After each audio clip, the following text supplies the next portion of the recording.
गर्लफ्रेंडची अदलाबदली करण्याचा हा काय प्रकार आहे? गुन्हे शाखेकडून मोठ्या रॅकेटचा पर्दाफाश. पार्ट्यांच्या नामाखाली जोडप्यांना पार्टनर स्वॅपिंगमध्ये अडकवत असल्याचा गंभीर आरोप करण्यात आला आहे.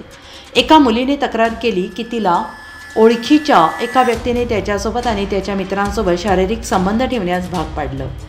केंद्रीय गुन्हे शाखेने CCB एका पार्टनर स्विंगर्स रॅकेटचा पर्दाफाश केला असून हे रॅकेट जोडप्यांना आपल्या पार्टनर स्वॅपिंगमध्ये अडकवायचं. यामध्ये आपल्या पार्टनरला इतरांसोबत आणि इतर व्यक्तीसोबत आपण संबंध ठेवण्याचा विचित्र प्रकार केला जातो. या प्रकरणी एका महिलेने पोलिसात तक्रार केल्यावर हा संपूर्ण प्रकार उघडकीस आला आहे आणि या विचित्र खेळात आपल्याला जबरदस्तीने सामील करून घेण्यात आल्याचा आरोप महिलेनं केला आहे. आपण नकार दिल्यावर काही छायाचित्रांच्या माध्यमातून ब्लॅकमेल करण्यात आलं असंही या महिलेनं सांगितलं आहे आणि यानंतर पोलिसांनी 2 आरोपींना अटक केली आहे. केंद्रीय गुन्हे शाखेने हरीश आणि हेमंत नावाच्या 2 आरोपींना बंगळुरूमध्ये अटक केली आहे. हे दोघे पार्ट्यांच्या नावाखाली जोडप्यांना पार्टनर स्वॅपिंगमध्ये अडकवत असल्याचा गंभीर आरोप करण्यात आला आहे. एका मुलीने तक्रार केली होती की तिला ओळखीच्या एका व्यक्तीने त्याच्यासोबत आणि त्याच्या मित्रांसोबत शारीरिक संबंध ठेवण्यास भाग पाडलं.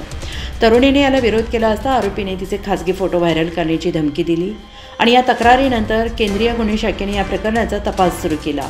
दरम्यान या टोळीकडून अनेक महिलांचे आक्षेपार्ह फोटो आणि व्हिडिओ जप्त करण्यात आले आहेत. त्याचाच वापर करून महिलांचं ब्लॅकमेलिंग केलं जात होतं.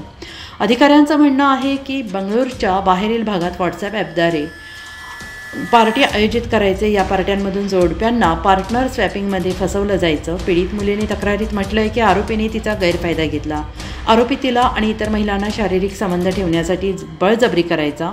फोटो आणि व्हिडिओ दाखवून धमक्या द्यायचा. या प्रकरणी हरीश आणि हेमंत नावाच्या 2 आरोपींना अटक करण्यात आलेली आहे. पोलिसांनी त्याला सराईत गुन्हेगार घोषित केले आहे. या दोघांचा यापूर्वीसुद्धा अशा प्रकारच्या गुन्ह्यात सहभाग होता का? अशा पार्ट्या करून आरोपींनी यापूर्वी अनेक महिलांना ब्लॅकमेल केल्याचं पोलिसांचं म्हणणं आहे. आरोपींनी महिलांना अडकवण्यासाठी आणि ब्लॅकमेल करण्यासाठी आक्षेपार्ह साहित्याचा वापर केल्याचं समोर आलं आहे. या संपूर्ण प्रकरणाची चौकशी सुरू असून आरोपींनी आणखीन किती महिलांना ब्लॅकमेल केलं याचा शोध घेतला जातोय. पोलिसांनी पुरावा म्हणून व्हिडिओ आणि फोटो ताब्यात घेतलेले आहेत. या प्रकरणातील अन्य संशयितांची चौकशी सुरू आहे.